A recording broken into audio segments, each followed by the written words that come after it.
The rooftop restaurant was built like a palace in the clouds. From its glass-paneled walls, the city stretched out like a jeweled map, each skyscraper flickering against the velvet night. Chandeliers hung low over linen-draped tables, spilling warm gold across crystal glasses and polished silverware.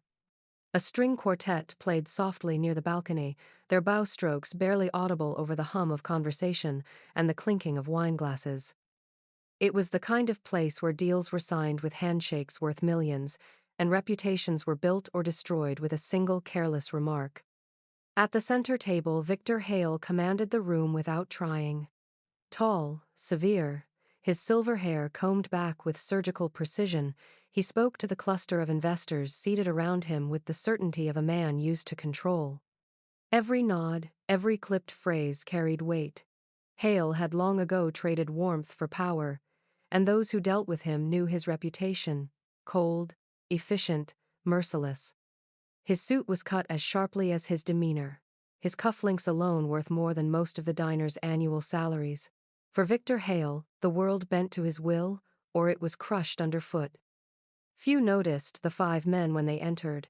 They dressed like tourists trying too hard to blend in. Jackets a size too loose, sunglasses pushed into their collars, voices kept just a notch too low. To anyone else, they might have seemed harmless, but there was a purpose in their walk, an unspoken rhythm as they crossed the floor. They weren't here for the filet mignon or the skyline view. Their eyes never drifted from Hale. Near the corner, Mia slid between tables like a whisper, her tray balanced with practiced ease.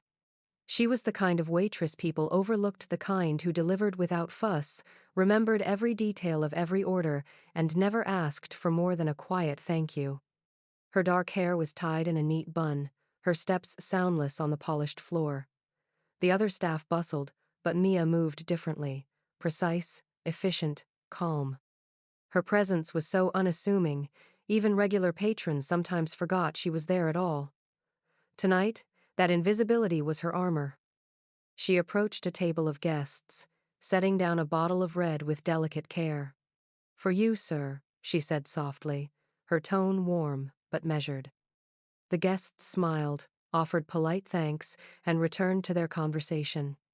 Mia turned to retrieve another order just as the atmosphere shifted. It happened in the space of a heartbeat. The five men spread out like a trap snapping shut. One positioned himself at the main entrance, another at the balcony doors. Chairs scraped as two more flanked Hale's table, their movements quick and deliberate. The last, their leader, stepped forward, his presence cutting through the hum of the restaurant. Gasps rippled through the crowd. The quartet faltered, bows hanging mid-air as the final note bled into silence. The clinking of glasses stopped. Every head turned. The leader's voice cut across the room, rough and uncompromising. "No one leaves until he pays his debt." A wine glass slipped from a woman's hand and shattered against the floor.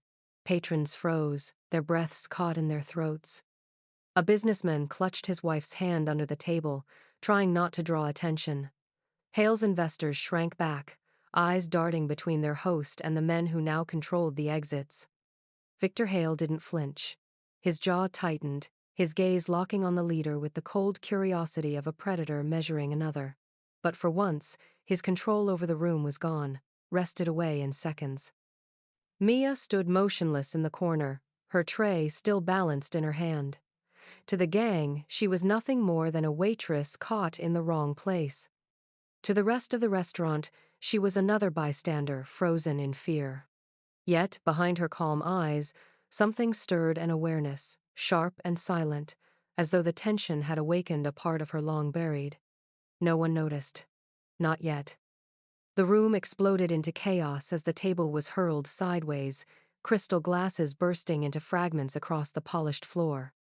A river of wine spilled like blood over white linens, dripping onto the marble tiles below. The thunder of the crash reverberated against the glass walls of the rooftop restaurant, and the once soothing hum of conversation collapsed into panicked cries. Chairs toppled, heels clattered, and guests dove for cover. their expensive suits and gowns vanishing beneath the skirts of linen-draped tables. Victor Hale staggered back as his dinner was reduced to wreckage. The billionaire's veneer of control cracked for the first time that night. He raised a hand as if to protest, but the gang was already in motion. Two of his bodyguards surged forward, pistols drawn halfway from their holsters, but they didn't get the chance to fire. Knives glinted in the low light, quick and precise, pressed against their throats before the guns were even steady. The guards froze, arms pinned behind them, their eyes flashing with shame as the steel bit into their skin. The leader smirked at Hale, his teeth flashing like a wolf.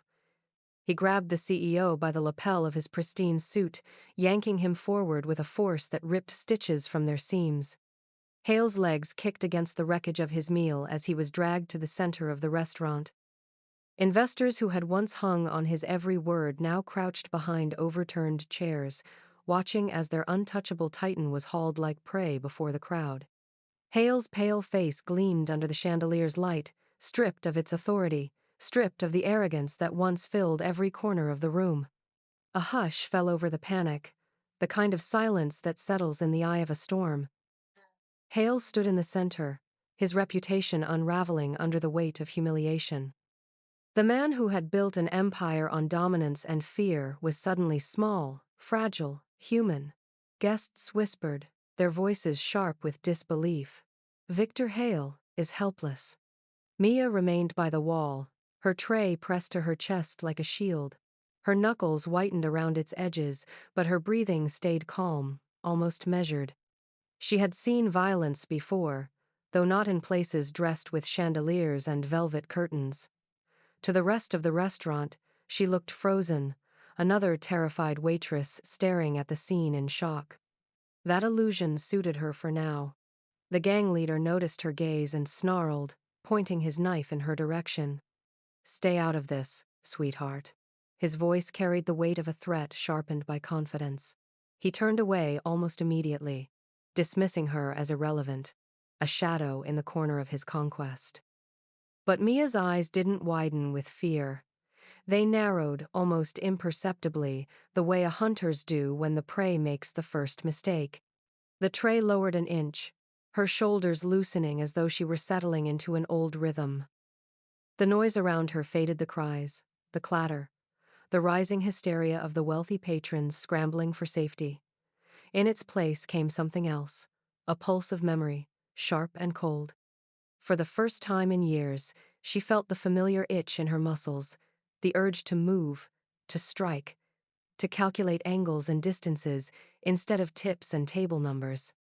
The restaurant had been her cover, her refuge, a place where no one asked about the scars she kept hidden beneath sleeves.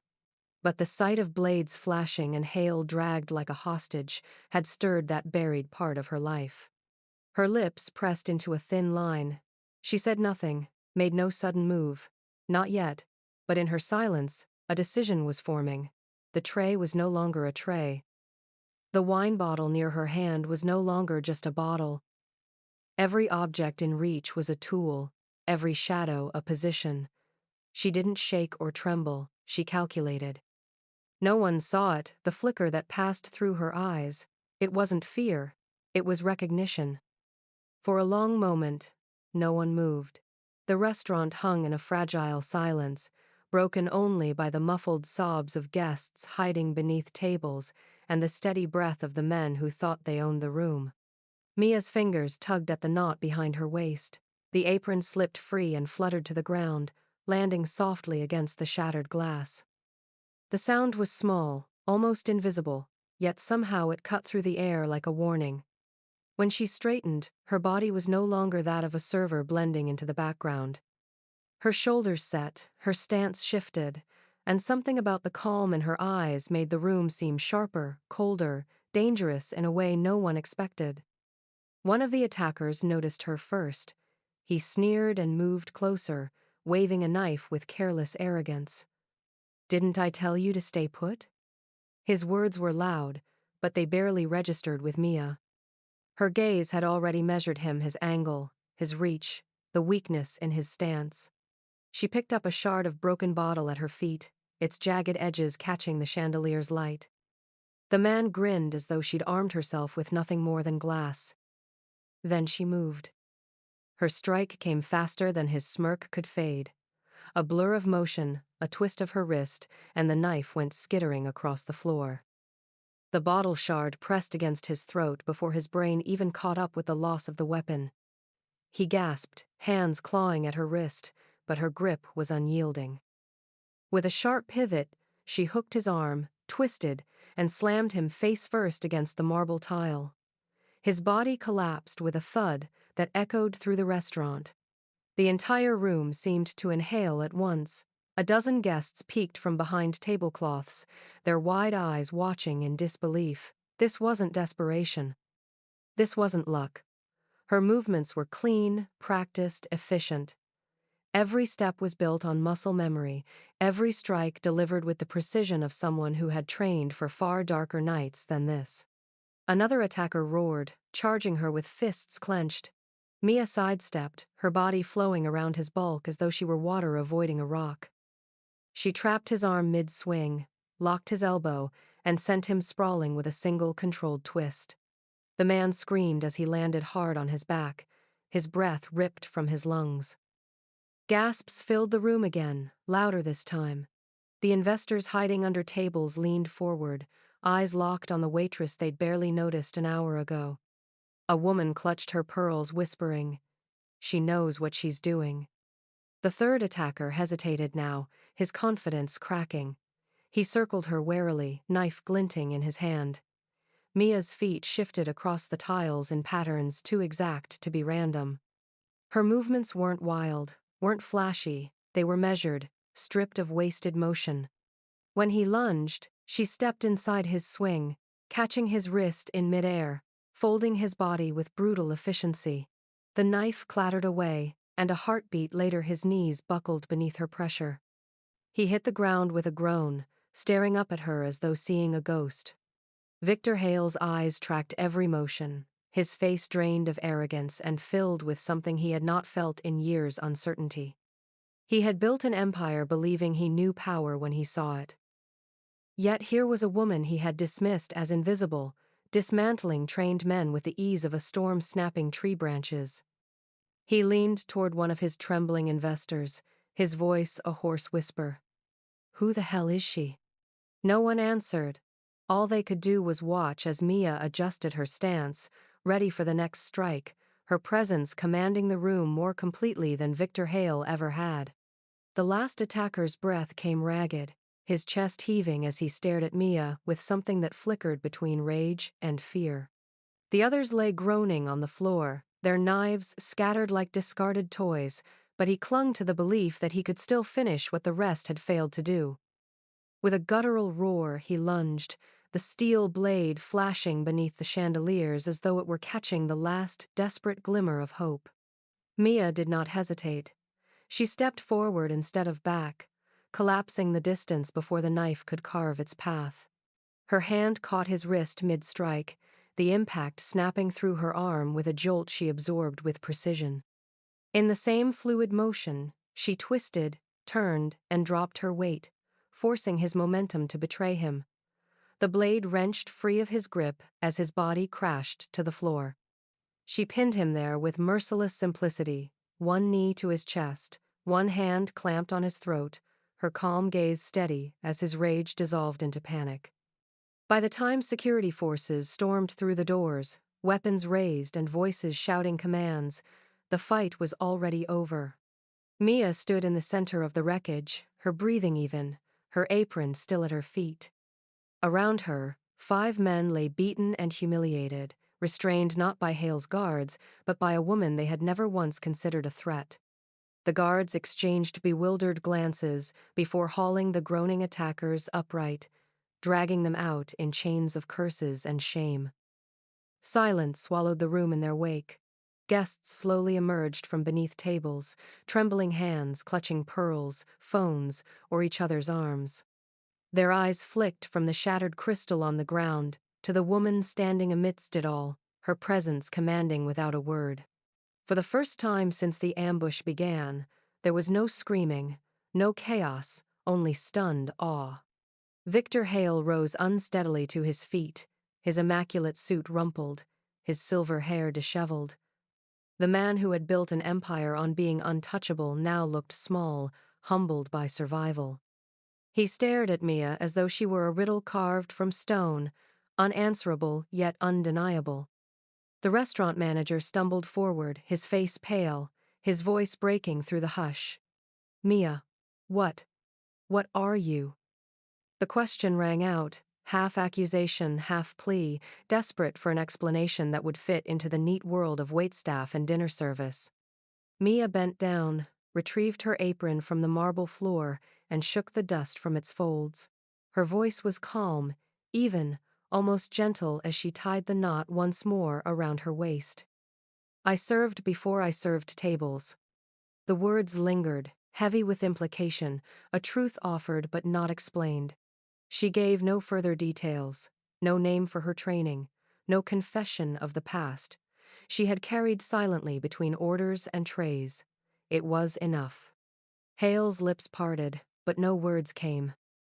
Slowly, almost reverently, he lifted his hand and offered her a salute, not the mocking kind, not the hollow gestures he used in boardrooms, but a soldier's salute, stripped of ego, filled with respect.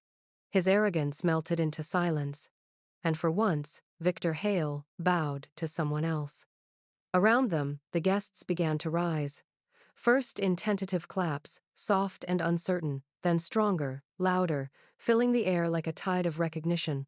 Some clapped in awe, others in relief, and a few with tears in their eyes. They had witnessed something no chandelier or skyline could overshadow, a truth about strength that could not be hidden by aprons or uniforms. Mia stood quietly in the center of it all, the storm already gone from her eyes, her stance softening as she returned to the role they had always known her for. Yet none of them would ever forget what they had seen. Not Victor Hale, not the manager, not the trembling patrons who now applauded with shaking hands. She had been invisible, now she was unforgettable.